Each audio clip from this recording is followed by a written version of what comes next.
Hello বন্ধুরা, মালাস অ্যাক্টিভিটিসের পক্ষ থেকে আপনাদের অনেক অনেক শুভকামনা। আমি আজকে নারিকেলের দুধ, চিংড়ি মাছ আর পটল দিয়ে একটা রেসিপি দেখাবো। আশা করি আপনাদের সবাই ভালো লাগবে। প্লিজ পুরো ভিডিওটা দেখবেন, লাইক কমেন্ট শেয়ার করবেন, সাথে সাবস্ক্রাইব করে আমার পাশে থাকবেন। কড়াই গরম হয়ে গিয়েছে, এবার কড়াইয়ে তেল দিব।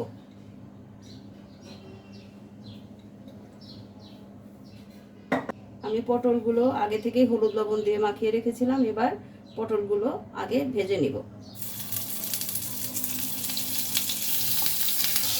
পটলের এক পিঠ ভাজা হয়ে গিয়েছে, এবার আমরা উল্টে দিব। পটল ভাজা কমপ্লিট, এবার পটলগুলো উঠিয়ে নিব। আমার পটল ভাজা রেডি। এবার কড়াইয়ে একটু সরিষার তেল দিয়ে নিব।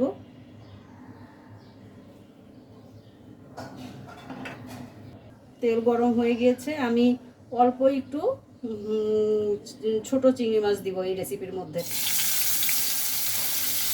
মাছগুলো একটু ভেজে নিব।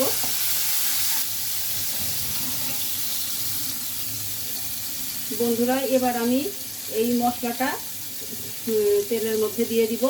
আমি মশলাটা আগে থেকে রেডি করে রেখেছি।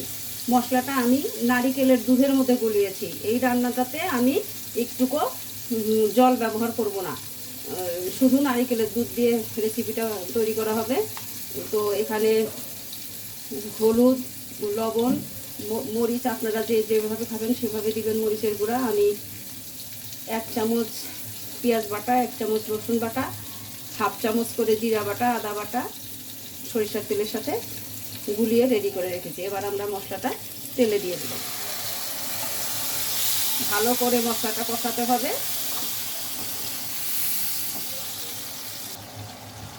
মশলা কষানো রেডি। এবার আমরা ভেজে রাখা পটলগুলো দিয়ে দিব। এটার মধ্যে আমি একটু কোরানো নারিকেলও দিয়ে দিব।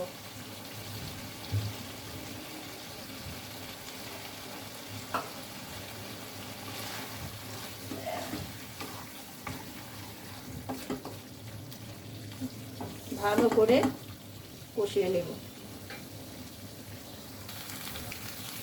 এবার একটু হালকা চিনি দিয়ে দিব।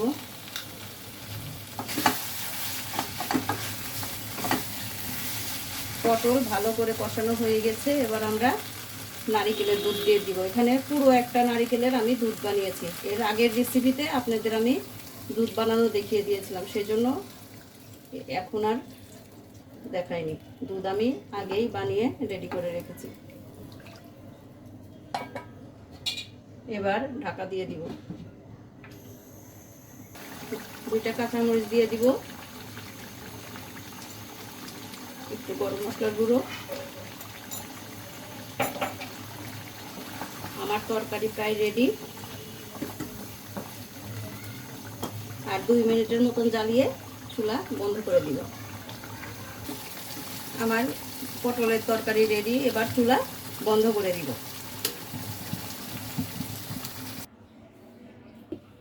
আপনারা এইভাবে রান্না করে খেয়ে দেখবেন, অনেক অনেক মজা লাগে।